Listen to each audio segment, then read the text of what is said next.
Welcome back, guys. So I was in Walmart the other day seeing what new products they had over on the shelves in the detailing section. And every time I'm there, I notice these cheap little 6 and 10-inch polishers that they have. And it got me thinking, if time was no object, could you really get the same results as a professional's work from these little polishers? So I picked this 6-inch polisher up for less than $20 with 2 pads. It has a microfiber cutting pad and a foam finishing pad. In the instance of keeping it as inexpensive as possible, I picked up some Turtle Wax rubbing compound and Turtle Wax finishing polish, each for less than $10. So with sales tax, I'm in this total for about $40. So I did notice that Walmart has several options as far as compound and polish goes, but again, trying to keep it as inexpensive as possible. Each of those rubbing compounds, $6.88 for the rubbing compound, $6.88 for the finishing compound. You can see there's others, $13, $20, etc. You can even buy a clay bar kit. We're not going to clay this for this go round. Meguiar's, Mother's, everybody has something here, including some waxes and so forth, keeping it as inexpensive as possible. Chemical Guys is probably the expensive one here. Their polish is $20. Cerakote's new Rapid Ceramic Paint Sealant. Well, that's going to be in a future test. So now on to the wash. We're going to use Rain-X High Foaming Car Wash. Not what I normally usually use Chemical Guys Honeydew Snow Foam. You'll find out more about why very soon. I'm also using an auto fiber wheel brush that I'm trying out. Going to use Iron-X for the wheels, Wesley's Bleach White for the tires with a stiff brush, Shine Supply Bug Off for the bugs, and Gloss It water-based tire dressing when we're all finished. So moving forward, I always do the wheels first, and then of course we will foam everything down using our new Rain-X foaming car wash. Let it soak for a little bit, rinse it, foam it again, then wash it with our Australian sheep's wool wash mitt, rinse everything off, dry everything, and then we'll move on to getting everything ready.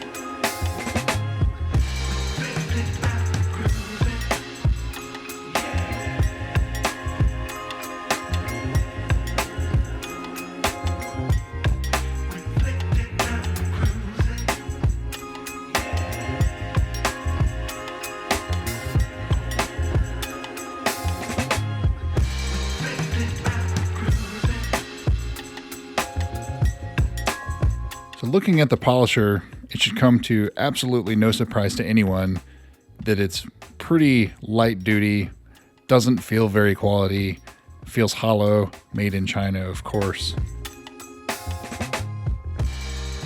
As I said, it comes with 2 pads. It comes with a microfiber cutting pad and a foam polishing pad or finishing pad. Neither of them are extremely thick, anything. You're using the foam that's in the backing plate as the interface. 3-layer foam pad with moisture barrier. That's part of the polisher, not part of the pad. Professional quality, on-off switch. It does not have a variable speed, it's just on or off, that's it. It has a kickstand so you can lay it on the side. Random orbital polisher. Ergonomic design. I have pretty large hands. It feels fine in my hand. No issues there. It is a machine polisher, swirl marks, light scratches. Kind of tells you it's not intended for heavy correction, and we're probably not going to do that here today either. I don't have very high expectations, but I've been surprised before when we do stuff like this, so let's find out.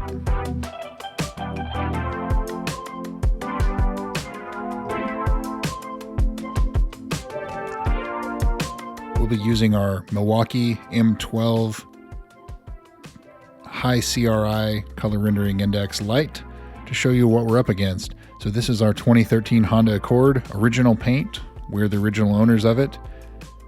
Hasn't been corrected or polished since about 2017, so about 6 years. It is garaged, but it gets washed weekly, and you can see it does have quite a few swirls, and it actually has a little bit of hazing going on the hood, which is not uncommon with Honda, especially of this era. So I'm going to use a couple other lights to help with the paint correction, especially to just get it to show up on camera But you can see swirls, slight haziness to it on both sides. We're going to use the Walmart polisher on the left, and I'll use our Bauer Harbor Freight polisher on the right. Not quite the professional polisher, but it's a machine polish meant for heavy use. We're going to get our Elcometer dual angle gloss meter out. It's about a $3,000 gloss meter, and it doesn't lie. So we're going to check it before and after and see what we have. So on the left side of the hood, you're looking at the top number, 76.8. Gloss units of about 3 to 5 units are indistinguishable with the human eye. So the difference between 75 and 80, you wouldn't be able to tell the difference. So if we only improve it that much, you're not going to really see the difference. On the other side, pretty similar. Get up towards the top and there's actually more haze. You can see goes down significantly, 65, 68. A little glossier on that side. So the professional side is going to be a little bit more of a challenge, a little bit more haze going on. So let's jump into it. First, we're going to use the Turtle Wax rubbing compound and the microfiber cutting pad that comes with the Walmart polisher. Using our awesome Pro Lock cords, so nothing comes unplugged, it locks it into place. Not inexpensive, but they work.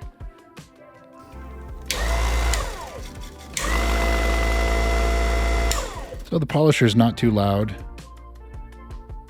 Really no complaints there. It feels incredibly cheap. So here we go with the rubbing compound and the microfiber pad.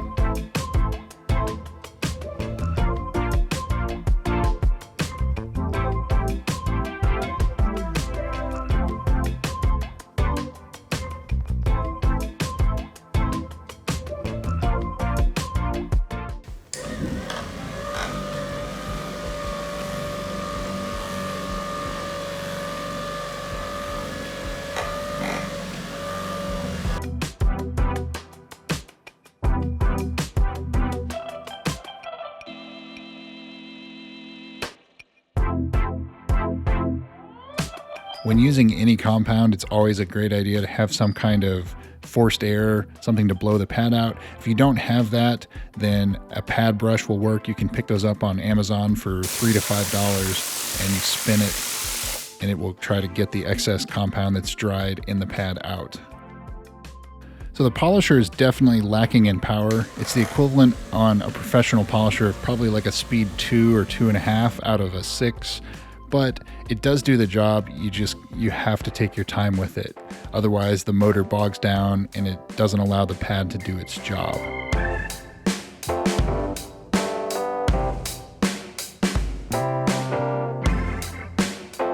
So let's take a look at just what we did with the polishing compound and holy crap, it worked. All right. Wow, I was not expecting that. Wow, okay. So that's just with 2 passes of the compound and the microfiber bonnet or pad. There's a few of the deeper scratches. Maybe if we spent more time on it, we could probably get those out. Yeah, there's a couple swirls down towards the bottom of the hood there I didn't get. Holy crap, you guys. Now we're going to apply the polish with the yellow pad. You don't need a lot of pressure. This polisher is perfect for this because you don't need a lot of power or anything. You're literally just taking the fine imperfections out and that's it. Any marring that's left from the microfiber pad and compound. So final product using a $23 Walmart polisher on a 10-year-old Honda, original paint with 230,000 miles on it. Wow, that's pretty impressive. Like I really was not expecting those kind of results. We'll check it with the gloss meter when we're done. Yeah, you really can't complain for that price. You can tell I'm kind of at a loss for words. Anyway, to the professional side, keeping with the theme of inexpensive, we have our Bauer Random Orbital 20mm polisher, Eurofiber pad, microfiber cutting pad, and Meguiar's M105, all of which easily store-bought, locally available for a lot of you guys in the United States. Gonna go ahead and polish it out. We'll do 2 passes with the microfiber, and we'll do 1 pass with a finishing polish. We'll use a Rupes yellow pad and their yellow or fine polish that goes along with it. So the final results with the professional polish, also no surprises, looks really good. Can you spot the difference though? That's the question. I think with the more severe defects, it definitely is much easier to get out with the professional tool, the professional products. But I'm still blown away that a $20 polisher can produce results like that. I mean, it really does look great. Professional, Walmart. No paint protection film ever on this hood. It's always been just bare paint, bare clear coat. So now, the meter that never lies. Wow, we were originally at around 75 to 78. 100 is a perfect mirror. We're at 92 to 94 on the Walmart side. 93, 93. Just slightly more gloss, but really insignificant as far as the meter is concerned. You know, gloss levels of 5 gloss units or so is insignificant. So we have improved significantly on both sides.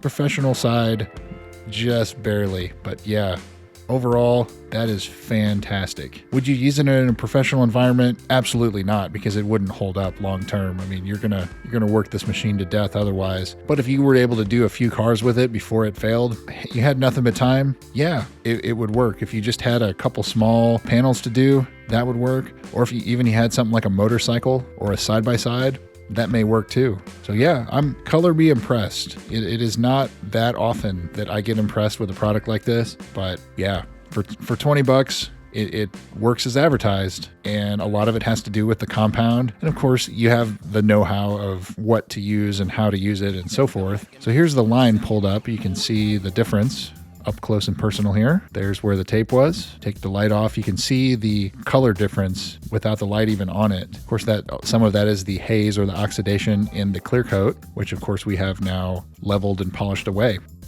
And because my wife wants her car back, I just finished everything off with the Bauer polisher on the left side so she can have it back.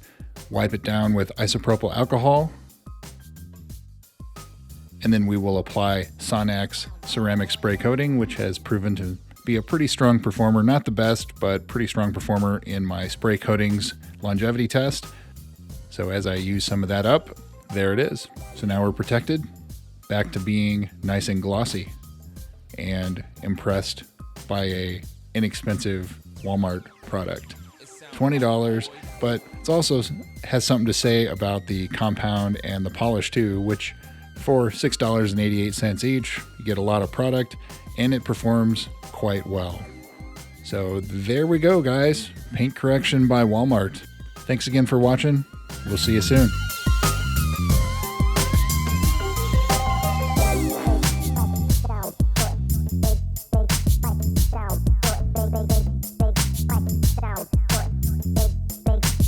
It sound right, boy.